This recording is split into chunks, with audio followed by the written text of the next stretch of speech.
Welcome to the Nexus Unloaded podcast. This is Will Crozier. And I'm Nikki Westcombe. We are the founders of Nexus Performance. Joining us on this wild ride is our heavyweight coaching team, ready to unleash their expertise to solve any problems in your journey to getting strong and jacked.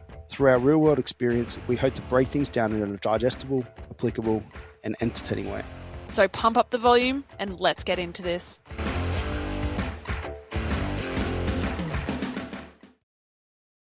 Oh, there we go. It's bigger. We got plenty of room. Heaps of room. Well, we all fit in this easy, not big enough. Gotta get bigger. What helps it, Alex, is smaller. I'm just letting it get in front a little bit. I still Bring Josh on the podcast, instant banter. What else do we expect? That's what I'm here for.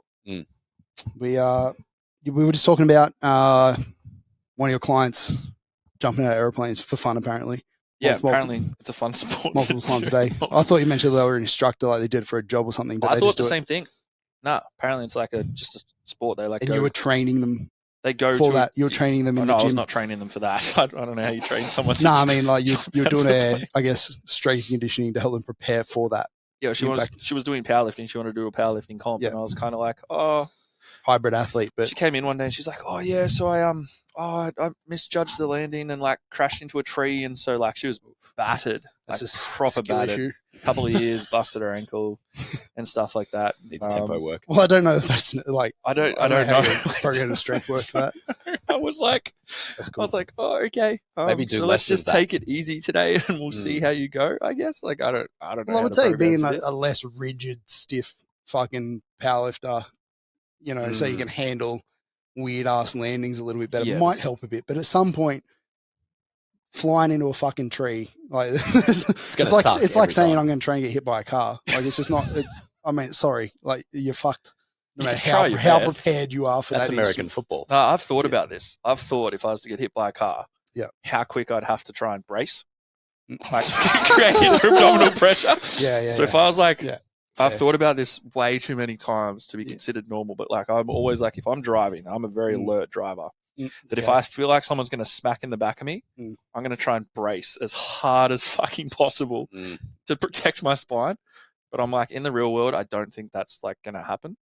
Yeah, the forces at play, I think, are just. I think if I was just trying to brace, if you have warning, you will. Just on because I've been in an accident where it was totally unavoidable. Someone cut in front of me, and all I had time to do was kind of react and put on the brakes. Yeah, and I grabbed that fucking steering wheel and I braced pretty fucking hard. Come out all right? Yeah, fine. No one was injured. It's good. Worked. It worked. Yeah. All right. Racing strategies. You heard it here first. Yeah, guaranteed to work 100% of the time. Yeah, even though in a deadlift or with a few hundred kilos, your back's rounding out hard. So like, I don't know if. It's irrelevant. It's irrelevant. It's quick off the floor. Working on it a bit more. I'll work on the technique. But then that led us to a conversation about the latest Tom Cruise movie. The latest Mission Impossible. I saw a Instagram kind of like, promo for the movie or whatever. And it's him just being like, wait, are we crazy for doing this? Are we and he's doing essentially a motorcycle. He's on a motorcycle. They go off a cliff. So they've built a ramp. Alert, or is it?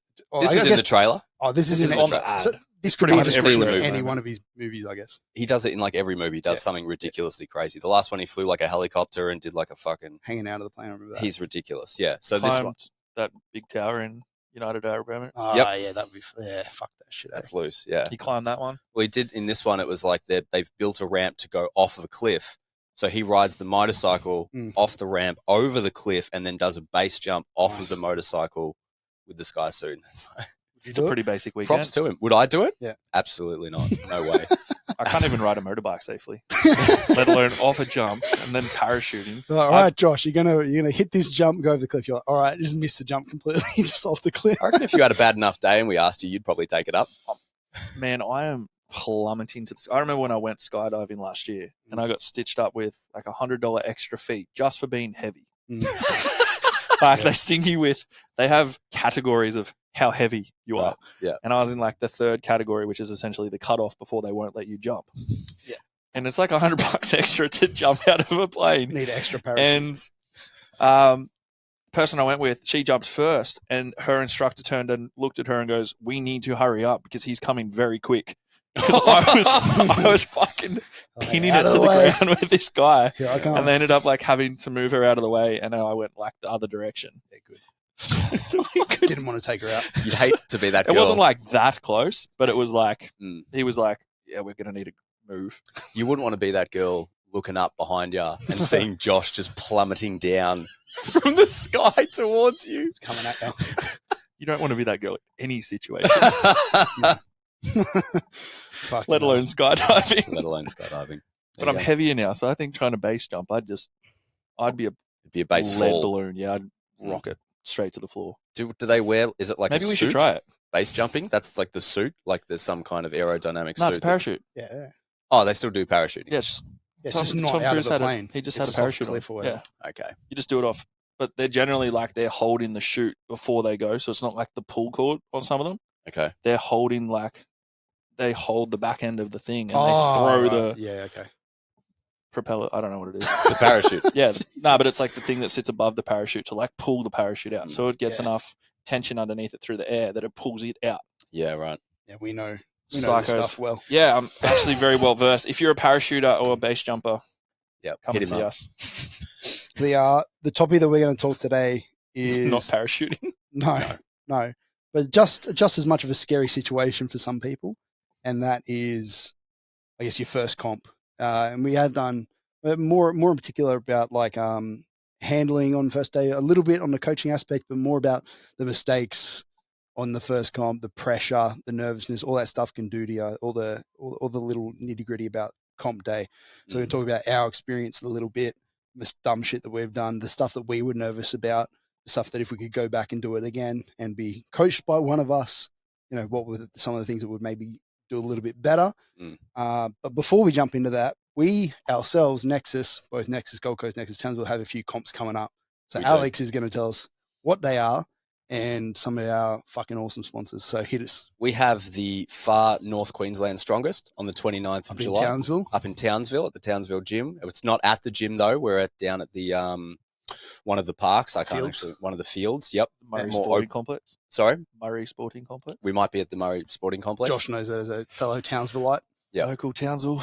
Yep. Plenty of room for strongman activities there. So we're going to crown the king of North Queensland in terms of strength. So if you think, well, by this stage, I hope you've been preparing a bit. But we've actually had a few late sign-ups. A few people have just strongman is about that. There's a lot of late changes in strongman as a sport that I've found over the years of coaching it. They love to do shit, and then on the week just go, fuck it, we're going to do something completely different. Yeah. It makes it really fun to coach. Even if you know good, just do it. But it's about, so see what happens. If you want to wear around the crown for the next year and go, I'm stronger than everybody in North Queensland, not just Townsville, Cairns, all of it. Yep. Coming for the crown. You'll have to fight Coach Jack for it, though. Jack is doing it, and he's looking good. He's a pretty strong guy. Yep. Lifts stones and logs as well as mangoes pretty well. Can't run 200 meters, though. No, especially around bends. Good thing strength is a slow pros sport. and cons. Yeah. But so that event is sponsored by Recovery Labs. So we're really looking forward to that. We're going up next week for that one. So we go help out, watch everyone lift some stones and pull some cars and log and press and clean and et cetera, et cetera. Hopefully we're not judging. Can you enter it? Can I enter it? Please. I need to help how out. Say like flip if the you snags. get the Olympics and you put one like normal person in there just to see how good the people are, like just as a comparison person. Insults. Can we start that? No, not even as an insult. Like I'd be shit as well. I'd do just as poor. Like I've got no idea what to do. Come up and do it with me then. Busy that day. Yeah, of course. Well, next year you can go against each other. There you go. Stroke yourself into that one. And then we have our Deadlift for Dogs #2, August 19th here at the Gold Coast Gym. Bam. This is our charity deadlift event. We are hoping to raise $10,000 in donations for Animal Welfare League Queensland. And we have some great sponsors on board for that. We have our own in-house physio here at the Gold Coast Gym, Body Strong Physio Ashley Inch, and her partner Nick Bartulin for Daver Carpentry. They're helping out there with some sponsorship. Jeez. So we're going to give them a few shout outs. They're probably going to be helping out on the day as well. What was the Animal Welfare League themselves? Yes, themselves. They will be here, hopefully with some dogs, some puppies. I was going to say they better bring puppies. We're hoping that they're bringing puppies. Yep. They did last year. They brought a few. brought a couple. They brought a couple. Very cute little boys and girls. Got a few photos of Wilbo holding the puppies. I wanted to adopt one. You could adopt one. That's the whole point. We bring him in, rope you in. To guilt you. Now I got Sammy. You could have another one. Get two. Two Sammys. Sammy will love it. Bro, Sammy would kill me in my sleep. He wouldn't be happy. He would not be happy if I brought home another dog. Already got Kiva and Carson's there to compete with. So yeah, what a household that would be. There's enough children in my household. I don't need another one. But yeah, so I'm excited for both of them. I don't know. I've been to strongman comps, coaches, strongman comps, been around it, but haven't been like that involved in strongman, I guess. So like, let alone like running it and trying to help out on the day and all that. So I'm excited to get involved and yeah, maybe it'll excite me into doing it next year too. We never know. Maybe next year we'll do a suitcase deadlift event and you could enter that one. Is Jace doing it as well? What? Is Coach Jace doing it? Is he competing? Is he competing or is he just helping organise it? He's just basically been getting everybody prepped for it. He has been prepping a lot of people. He has a lot of athletes in there on the day. Yep. They've been doing some good strongman training up there at Townsville. So we're very excited for that day. It's going to be great. Next Friday. Yeah. Not by the time this podcast comes out. That's all right, though. Was always planned. Is it on the Friday? No, beg your pardon. Saturday. Yeah. Saturday, 29th of July. So let's jump into some of this. The main question problem that we're going into is I'm nervous in the warm-up room for my first comp. How are we going to handle that as a lifter? So, like, I think the easiest way to attack this rather than trying to be, break this down in detail and everything, we can get to those details. But I think the easiest way to make it relevant for our listeners here is to cast our minds back to our first competitions or maybe first couple of comps or whatever. And talk about some of the things that went wrong for us or, that we could have done better that were running through our minds. I don't know about you guys, but like, I mean, this problem here, we've read it out as a problem. Like, I'm nervous in the warm-up room for my phone. Like at Pro Roll, like the one that we just went after so long competing now, still nervous as fuck. Like I was still walking in there like shitting my pants, like, oh fuck, what if I don't think it ever changes. No, I think if you weren't nervous, you either don't care, or you're like too cocky. Yeah, there's no in between. Yeah, you're just outrageously confident. Yeah. But I mean, yeah, I've seen both ends of the spectrum with people, and they handle it different. Different people are different. Yeah, of course. But they handle the nerves I think they're all nervous, but they just handle the nerves in different ways. Some people it comes out as arrogance or confidence, ego. Some people it comes out of like going into their shell a little bit. For me, some people like to, have their headphones in, listen to their music, ignore everybody, just be in their own world, concentrate on what they're doing. That's fine. I don't think there's a comp ever that I've done where I've had headphones in and that I was trying to like stay away. Like personally, I find it much more relaxing to talk to everybody and I don't know, just get the feel of the day, just talk to people about what's going on. The other competitors that I'm up against just helps calm me down, helps me keep in the moment. Yeah, you got to do what's right for you. I definitely subscribe to just kind of putting some music on, put the headphones on, and I had obviously the help of Zach at my first comp, and he pretty much just came up and just gave me the headphones. He's like, put these on, go sit down, get in the zone or whatever, and that definitely helps when you listen to some heinously aggressive music to kind of get in the zone for heavy lifting. But sometimes as well, like in there, I just kind of found myself a little bit in my own head, you know what I mean? Kind of thinking too much about what's coming up, and the music can be a good distraction, but I think also, your approach of just going around and talking and being amongst it and soaking it up, helps ease the nerves for you. So you got to do whatever's going to work for you, right? Yeah. I think I'm an even balance between the two. There's a time and a place where I'll like stroll around, chat to people. I go and sit down in the crowd with like my friends who are there, chat, throw some shit. And then there's a time where I'll have to like headphones are in. Generally just before I lift. I'm not listening to anything too crazy. I actually listen to more calm music more than anything. Some sad country. Like sad boy pop punk. Always sad boy pop punk. And then because for me, it's like I get overstimulated too quick if there's like heaps going on around me. So I just put the headphones in a little bit, and then I'll generally walk out to the platform singing the song in my head that I've just been listening to. And it's just like, that's how I sort of approach it. Keep in the zone. Yeah, I was having this chat with someone on yesterday on Instagram, actually, Nick, one of your clients who I think is competing in GPC Nuts. And yeah, he was basically like, oh, the G-up's great. And I was like, man, deadlifts are the only thing I get G'd up for. Squats, I'm super composed. Bench, I'm super composed. I just like relax, which is like great. Daddies, I just have to G up. Yeah. Yell, scream. At my first comp, there are a couple of things I go back. I remember, obviously it was a while ago now, but going back and because I was just nervous. I think one thing that really helped me a lot was that I was super prepared. Like I was the type of person that, I was tracking my macros perfectly every day, doing it, my training perfectly. Like at that point in my lifting was all about just being perfect in all aspects, which just doesn't work today with the life we have now. But at that point it was all that. So I went through and did a lot of research on the comp. Like I was reading up the rule book. I was reading up the attempts, making sure like my first, second, third, I was like planning that shit out. I was looking at my competitors, looking at what they were going to do, looking at, this guy might beat me. So like, maybe I need to go for this deadlift. I don't know. Like I was literally planning it out so much, like just fucking going ham on it. And just, obviously there are a lot of things that happen on the day that you just can't plan for. Cause I didn't really know, like I rocked up. I didn't know a deadlift bar existed. So like that was a new thing. I didn't know a squat bar existed. That was a new thing. A mono, the first time I ever used a mono at the comp, even saw one. So there are a lot of things that I just had to like adapt to on the day. So, but I think that's a good lesson is like, be as planned as you can going in. If you have a coach, get them to give you attempts, maybe warm-ups even, like all this little stuff, and have somebody there, whether it's, hopefully it's your coach, maybe it's a handler that helps you out in general throughout the day, get them to hold your hand a bit, point you in the right direction.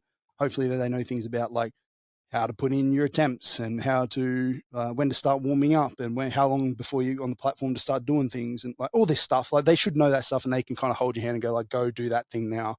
Cause it's really easy to get flustered and forget things. Yeah. My first comp was the opposite to that. Yeah. Almost every considerable aspect. I rolled in with my mate who was handling me.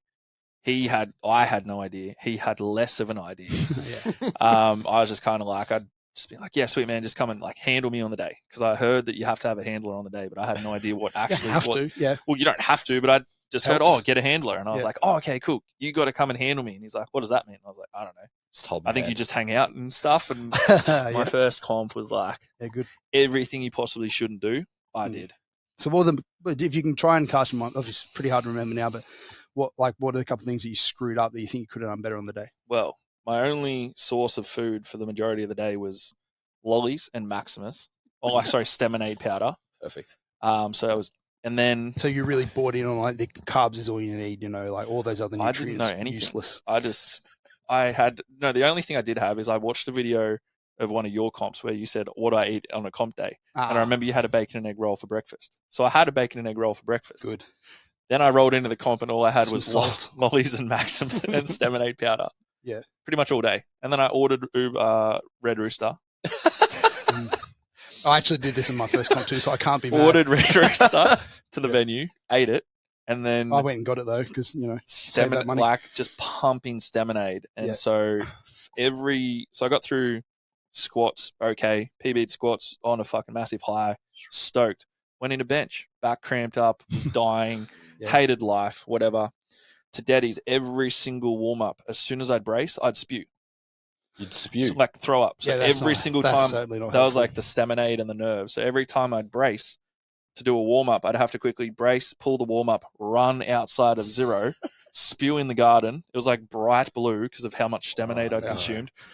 Run back in, do my next one. I did that all warm ups. Hope Thomas doesn't listen to this. He's going to know exactly what it was now.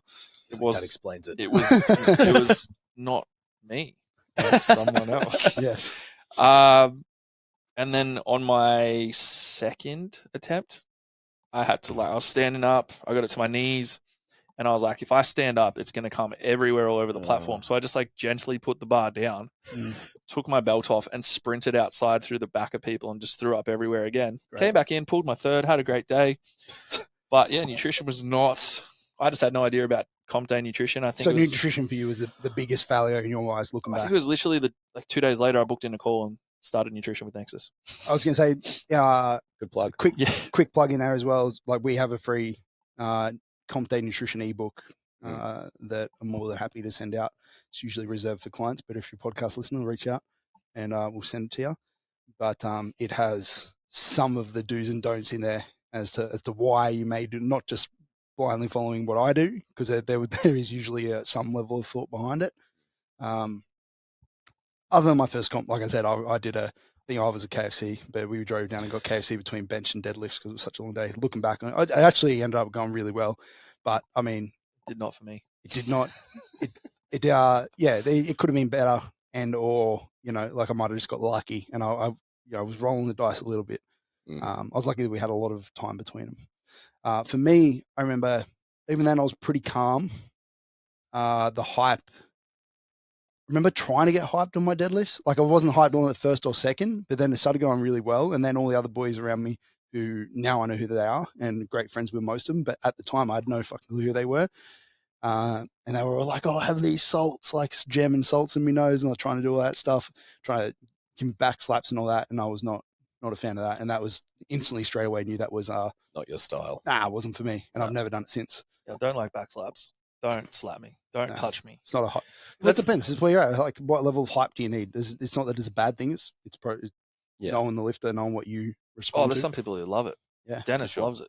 He loves a slap on the back before he goes out. Well, if you know Dennis at all, you know he's a hype guy. So. And he's a hype guy. Yeah, for a big deadlift. But I think that's an important point. It was like all what we've been talking about for the last 10, 15 minutes kind of comes back to that if you have a handler or if you have an athlete and you're handling them, like you got to have some kind of relationship there to know what that person needs and when they need it and how they respond and how they act. So you can facilitate the best day possible, control those things that are controllable, and then try and keep them staying away from the things that they can't control and just get their focus in the right areas. Yeah, as a coach, you want to, like if they're a person that tends to get overhyped and you know that, then you want to be calm and try and have them like get that vibe. You don't want to be like bouncing off the walls excited from like, yeah, fucking oath. And then that's of course that's just going to make them more hyped and then go towards that. And so you have to know how, like which direction you want to bring their energy.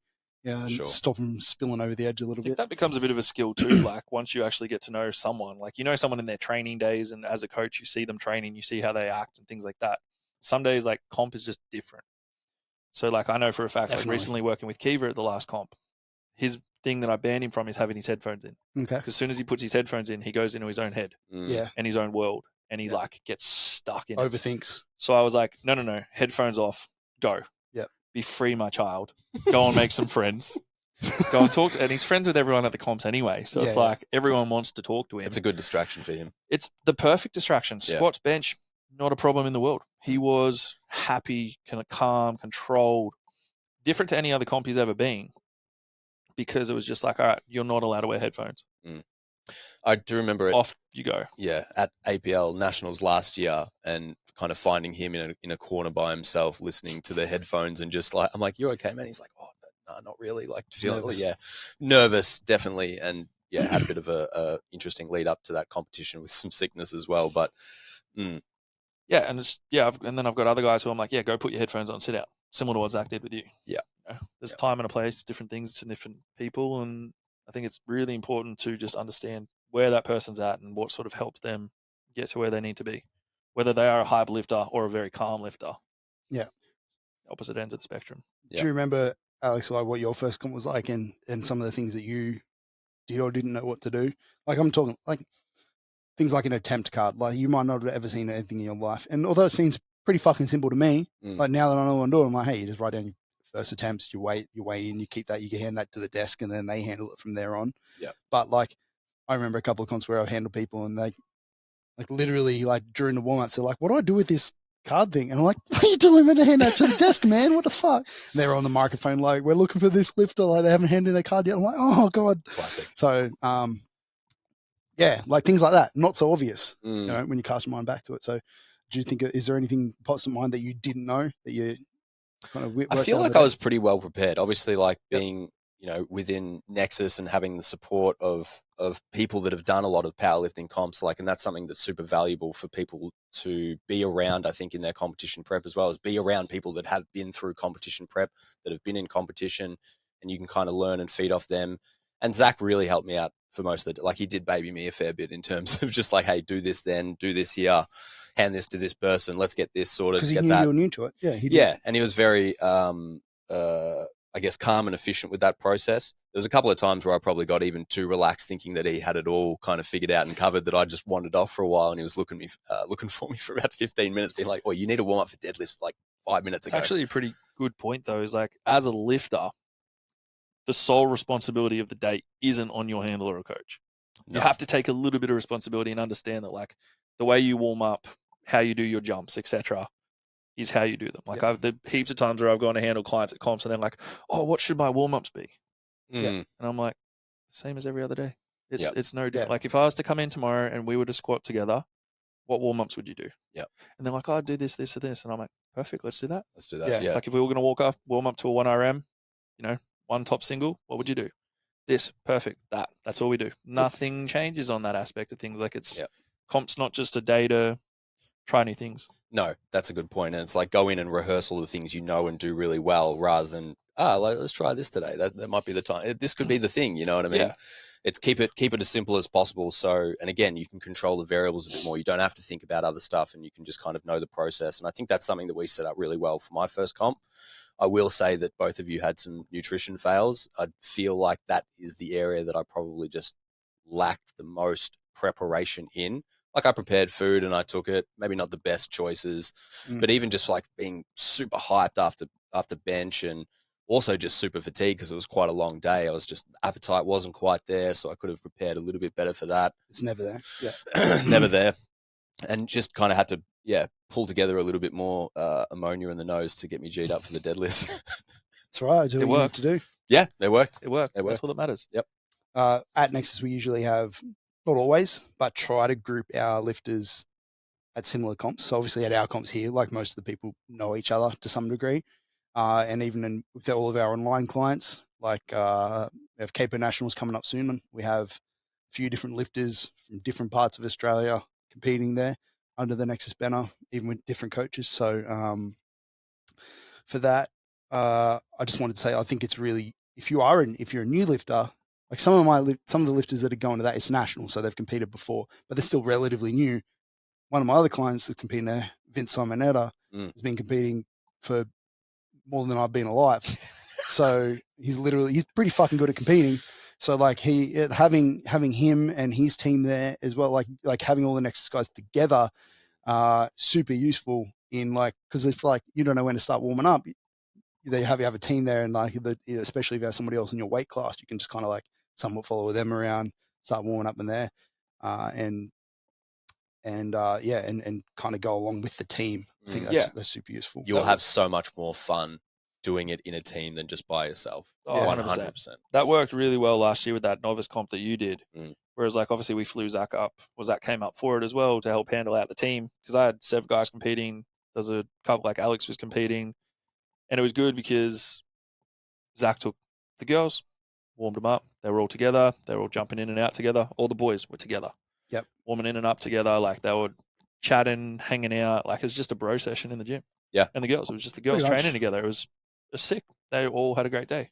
Yeah. And all performed really well on the platform, because although, yes, they were probably a little bit nervous individually, it was kind of masked by, like, no one was allowed to sit there in their own head, because, if someone was sitting there a little bit in their own head, we'd just chat. Yeah. The boys would get around them, or the girls would get around them, and it was just work really well.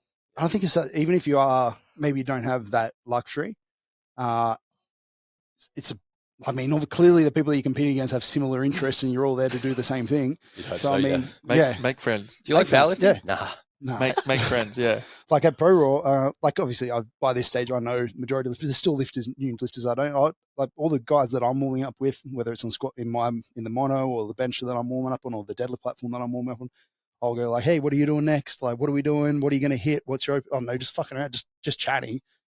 Not like trying to get insider secrets or whatever, but trying to, just chatting and making it, like you said, like a lifting. Like, it's like we're all just maxing out. This fucking. Yeah. Even from a coaching perspective too, I know the more comps I've been attending, you start to meet other coaches. You start to get to know them. You start to know their lifters. You start to get to know some of their lifters as well. Just being at APL Nationals, like, there's a few of the guys that I've seen at states or at different competitions, and then also at Nats. So you start to get to know them. You start to work in between with those coaches when you're warming up.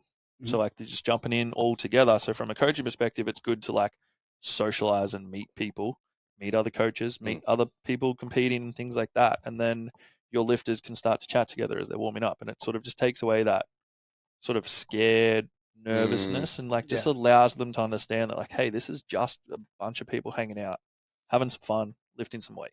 Yeah. So let's we'll talk through our experiences a little bit. After hanging around comps, running comps in our situation, that there are probably a few more common faults or issues that you've seen with like new lifters at comps. You can always see, like, you can, once you've done it enough times, you can tell that guy's new, you know, like look at it, like he's just the demeanor, whatever the stuff that he's doing. But let's bring up a couple of common things. Like the first one that pops into my mind is like the guy who's like, it's the first comp, they're nervous, they don't maybe know as many people. And obviously at a comp, you are forced to warm up together on either the same mono or the same bench.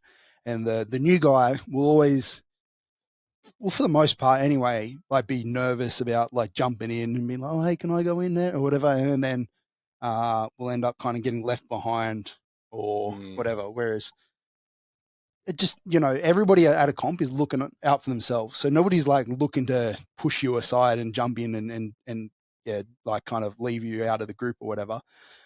So you have to kind of speak up and go like, hey, you know, oh, 70 kilos on the bar. Yeah, could I jump in next? Yeah, cool. Like, and then after, like, just jump in when the weight's on the bar, get in there and go along with the flow.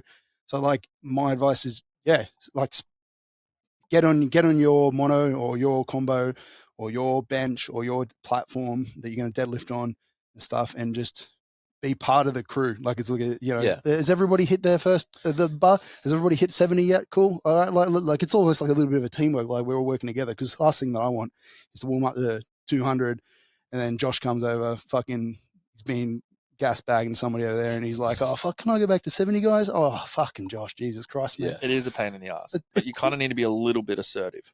You do. You need to like I found that more. Sure. You need to push in, especially like because people worry about themselves. They're like, "What am I doing next?" Yeah, you know. So you can't blame them. It's just, they're just going with the flow. Yeah, they're not trying to sabotage your day. Yeah, and I was only joking about like Josh. Like, we can't actually go back to 70. Sorry, mate. Yeah. No, you just have to jump in at 200. 200, load it up. Let's go. They're not going to do that. No, they're not going to do that. But it does help the flow of the event if you're just like, oh man, can I jump in at 70? Yeah. Oh, can I jump in at 100? I want to go to 120 next. Is that like, not even is that okay? Hey, I need to go to 120. Yeah. Well, it's highlighting that as well, the powerlifting, although you're there for your individual result and effort, it is still team sport at the end of the day. And like, if you're out in the back, like when I was out in the back and Zach was kind of floating around working with the girls or whatever, and we're warming up, I'd kind of see who's on the one mono and like kind of what they're up to. And like, obviously having experience being a gym manager, it kind of helps to navigate that process of getting people to warm up or whatever. But I was like, I'd even kind of go up to, no, this guy's next. Like, you get in, do this weight first, and then we'll take you're all there to help each other. Yeah. That guy missing temp, then having to pull back, and like people missing out only slows it down for everybody.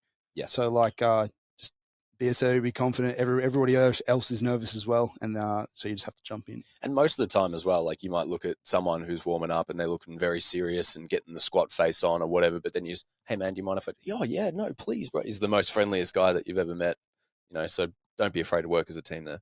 And know your rack heights. Know your rack heights. Know your rack heights. Don't jump in and go, oh, can I just jump in at this? What height do you need? Oh, not sure actually. Might just figure it out. Take a few minutes. Oh, I forgot. No, just know them. Yeah. Write it on your hand if you had to. Have it written down. I remember, at this novice comp, we just wrote everyone's down on our hand. There was like 12 people on this one mono. And so I just had like a list of numbers on your phone or whatever. Up and down. Or if you know the equipment that's going to be at that comp, like you can preset it, yeah. Like most competitions or most, you know, powerlifting gyms around the country will have equipment that's either the same brand or fairly similar. Whatever. If you don't know, get there. Like if you're like me and you've never used a mono and you rock up to your comp, you never use one. Like got there early, I got there real early, before anyone. And then so I was in there like getting my height super early and nice and prepared. Giving myself a little time. Yeah, well, I've always done that. I've always liked to be like real early to the comps because I just like to get familiar with the surroundings. It helps me like calm the nerves.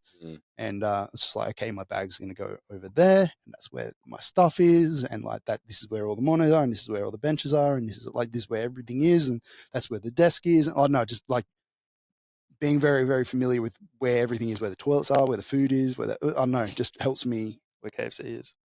Not anymore. Only the first comp. Learned my lesson. Thank you. Not like yourself. I've never ordered Red Rooster again to a comp. Okay. I learned my lesson. I was waiting for a but. But I've got pizza though. Think about that. I think I got Subway. That's a bit better. One of the comps. A bit better. Anything else popping in mind as far as like new stuff? I mean, not new stuff. Common errors you see novices make at comps. I think people walking off the platform and not giving numbers. Like if you don't have like, and even then, like there's been times where I've helped other coaches because they're just like they just don't know that process of like when you walk off the platform, you have a minute.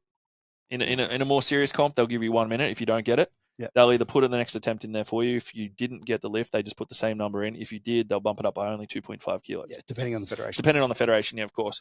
But just having knowing how the attempt having a bit of a game works. plan as to like what you think your attempts are going to be for that day. Like rolling in, having your openers set, perfect. Yeah. But then having a bit of an understanding, okay, if this opener didn't move as great as I wanted, where am I going to go? Yeah. Because if you sit there and you fart ass around with your coach for like a minute and they're in a more serious federation, ideally this wouldn't happen, but like you're just going to miss out on what you want to do. And then you might either, might not be as confident with that number, or you might want a bigger number. Yeah, we have attempts selection spreadsheets. Yeah, for our clients. We'll put in like the third attempt, and then it'll help us figure out like openers and seconds, and a little bit like a couple of percent either side of that to help us kind of like give us a ballpark figure, so it's not just a rigid number. Yeah. That's actually probably a common mistake they can speak about. Like, if you do have super rigid numbers coming in, this is my first, second, and third. Like, what happens if the first doesn't go well? Actually, what happens if this first goes outrageously well?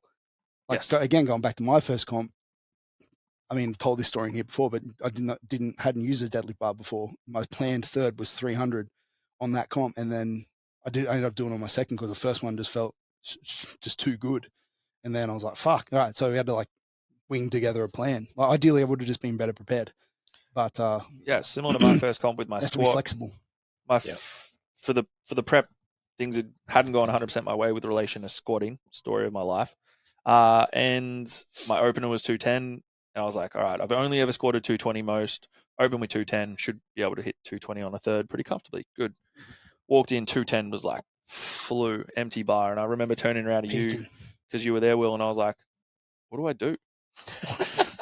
What do I do from here? He's like, because I just turned around and I just said, I was like, what should I go? And you were like, 225. I was like, no, I've only ever squatted 220. I've got no idea. Like, I can't do that. And then I squatted the 225 for the second. It flew, and then we went up to 235, which is huge PB for me at that point in time. But I was just like, I had no idea. I had no idea what to do. I was just like stressing because I was like, I don't know where to go. Like, what if I do it too little and then I'm like, can't go any higher? Or what?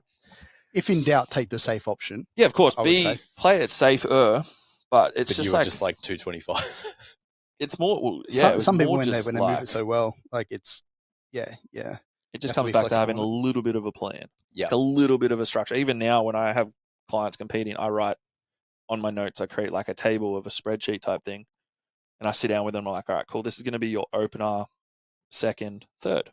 Now, there's obviously going to be a little bit of which is going to be a little bit of a variation sometimes, depending on how things move. But at least we've got like a bit of a structure as to where we're going. And if there's someone who's like a little bit more competitive on a national or a world platform or whatever that might be, definitely having a bit of a plan, like, hey, this is where I want to be, or this is where I need to be competitive. Okay, this is what I need to get there, and just work it from there. Yeah. Is there anything else? Anything jumping your mind, Alex? I was just kind of thinking as you brought up like the, like just bringing up like the numbers spreadsheet as well, the attempt selection, and like we've also got in there as well like things like rack heights, things like your warm ups and stuff like that. Like any equipment that you might need, a couple of reminders in there. And I think it's just drilling home that it's just have a little bit of a plan, have an idea of the rules and regulations around competition, and just minimize the amount of surprises that you might have on the day, because you still might get some. But if you're as prepared as you can be, well, at least then you've got a little bit of room to move, and you still have kind of some confines or boundaries to help guide those decisions, and you're not just going off of a whim. You know what I mean? And knowing the rule book is big, because there are some unique things for the most part, but things like, can I change my attempts? Like if I go to the desk after I hit my first and decide to put in 220 and then go like, fuck, maybe I should go 225. Like, can you go back and change that? Can you change it only once? Can I change it multiple times? Is it different for squat, bench, and deadlift? Is it different for openers versus thirds? I don't know. There's lots of like little rules like that, which there are differences. There are, and then like it can mean a win or loss, because as you start to get stronger and stronger and start to become maybe competitive and start to be looking at podium placings and that, those 2.5 kilo differences in like putting an attempt into to actually beat somebody as opposed to just going for a PB can be a little bit of a different strategy, and that's where having a coach can really, really help take the stress off. But I think even from more of like a more basic perspective from that, commands. Absolutely. Knowing your commands. Like how many people do you see miss if you're nervous, like the amount of times I've seen clients go out and smoke a squat, but because they're nervous, they stand up and they rack it straight away. Yeah. Or they pump out a big PB bench and they're stoked and they just rack it. And you're like, yeah, massive. No. Like it's like, but just like, especially for a first time competitor, even if you've done it a couple times. Yeah. Wait for your commands. Yeah. Like generally speaking, they'll have a lifters briefing on the day. If you don't already know the commands for most of your lifts, which you should, they'll have a lifters briefing. They'll run you through them. Sure. Practice them in your last few weeks of prep so you have a bit of an understanding about what they sound like. Yeah. Yeah.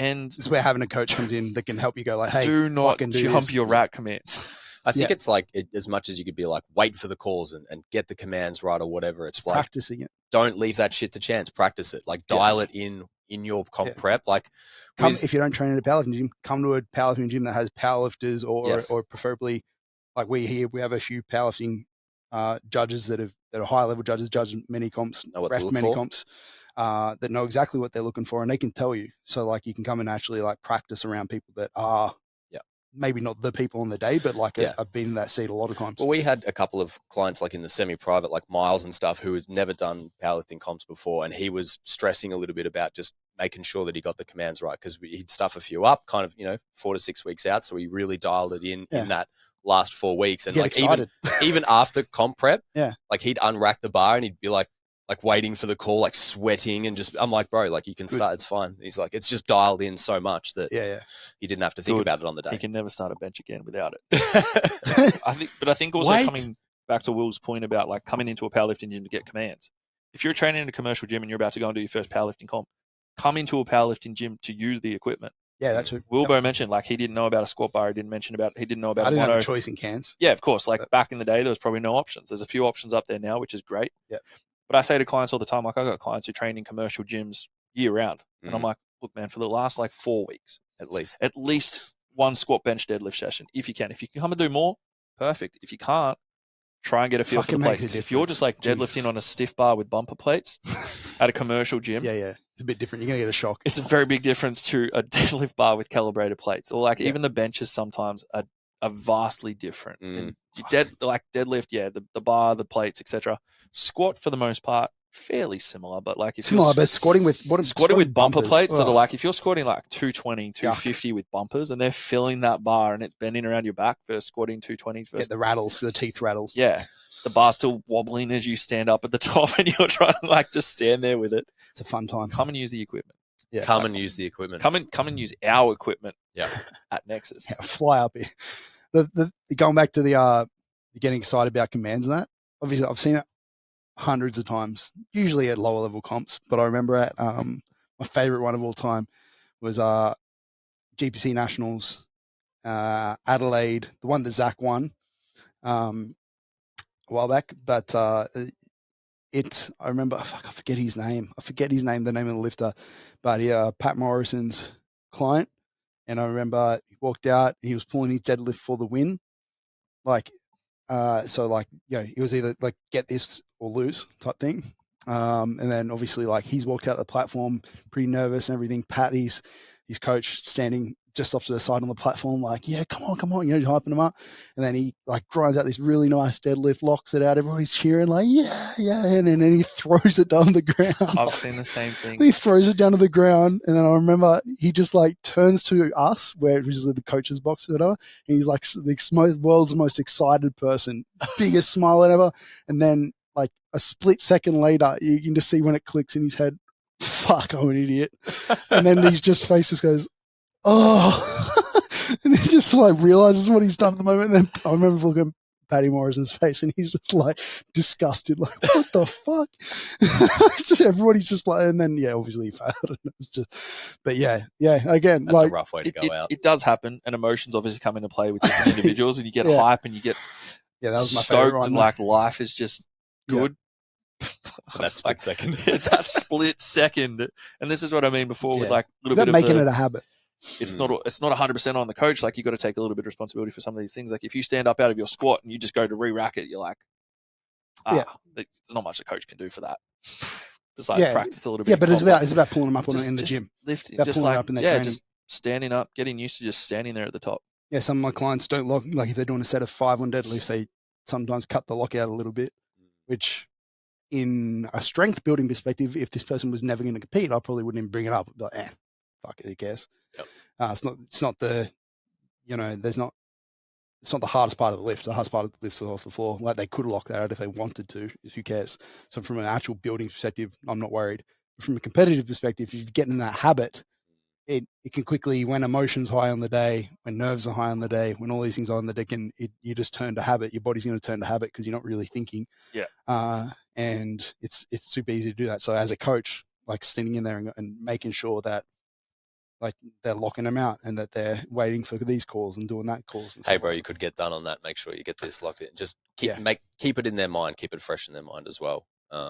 Especially because, like you said, you're going to be a little bit more on autopilot. You may as well be on autopilot doing everything right for the comp day during your training. Yes. Rather than on autopilot, not thinking and doing little dumb shit like that. That's going to cost you some big numbers. Yep. Any other mistakes, issues, things that you guys have done in particular? I think equipment could come in a little bit. I was about to say that. Yeah, make sure you use your stuff that you're going to compete in. Make sure you know what you're allowed in your federation. I had one of my lifters the rules. APL States, Undies? and she'd been belt. Yeah, she'd been competing with a belt the whole time, like done all the training with a particular belt, and then she was about to go out and squat, and Dan's like, "Oh, she can't use that belt." So what belt was it? It was just a Vantage, like the lever one, but not the prong. It was just like the old school one. Yeah, and we like looked at each other, and I was just like, "Oh, well," because I'd used that belt before to compete. Yep. But it was just the rules had changed, and I didn't even know that. And fortunately there was belts on the wall that she could go and grab one straight away. Yeah. But I was like, if not, that would have been a fairly costly mistake. Yeah. So just understanding about seen that a lot. I don't want to talk about deadlift socks after Kiva at his last comp. He's borrowing. Sticky socks. I've not, You didn't bring socks. I haven't done it, but no, he did. But they were like stretched. Yeah. Football socks. Yeah. And the bar kept getting caught on them. Yeah. Oh, that's very good. Yeah. He nearly, like, his first deadlift, moved really slow because it got stuck on the socks. But again, and looking back on that now as a coach, you'd be like, okay, so from now on, deadlift socks. Make him do the last few sessions in the socks that they're going to wear on the day. Yes. Like I'll wear my soft suit, not usually many sessions, but for the last couple of sessions, like my last heavy squat, my last heavy bench. Yeah. Maybe my last 2 benches or whatever. I generally do it last heavy, opener testing. It's like my power. It's a mental thing too. I feel like when I put that on, I ascend, like this is my power suit. Like fucking get out of my way when I'm wearing this suit. In the zone. Yeah. Yeah. It sort of changes it up a bit, makes it a bit more real. Yeah. Makes it a bit more serious. Yeah, makes the videos a little bit more sexy. Nothing says serious like a leotard. Hey, I've seen you in a leotard, mate. Don't you worry. We got some videos of that. You wearing Jordans. Jordan's extra small SBD. Female one. Yeah, she was tight. I look jacked though. It's sick. The last point I have here is we've talked about putting in attempts, like the approach behind putting in attempts, like what do with the next attempt selection. As well in training. We actually did our first episode of the podcast on that. So if you wanted to hear us ramble about it a bit more, go back to episode 1 all the way back and listen to that for us to go into a bit more depth. But I think that's enough. I think we've covered enough. There's a lot of good tips in there for first comps, first comp nerves, first comp common things that people get wrong. Yep. And highlighted that we've all done it. Everybody's done it. So it's not that big a deal, but like looking back in it, maybe could have avoided it. So Let us know your first competition mistakes. What did you fuck up on the day that you regret, that you could have done better, that you know better now? I think some of those mistakes are necessary, though. As with anything, it's like sometimes you can have someone tell you not to do something, but until you do it for yourself, you're kind of like, let's just see how. Yeah, but hopefully though you trust. Yeah, but hopefully you have a coach or a handler that can go like, coach, you have a good handler. Don't do that. Yeah, don't do that. So you actually like would have made a mistake, but you didn't. But you still learn from it because you would have. Yeah, you know what I mean. Anyway, cool. Let's leave there. We'll wrap it up. Done. Red hot. Thank you for listening to the Nexus Unloaded podcast. Be sure to jump on our website to find details on everything mentioned in the podcast today, plus information on our coaching, mentoring, and gyms based in the Gold Coast and Townsville. Make sure you follow us on our Instagram for any updates on what we are currently doing, and we'll see you all in the next episode.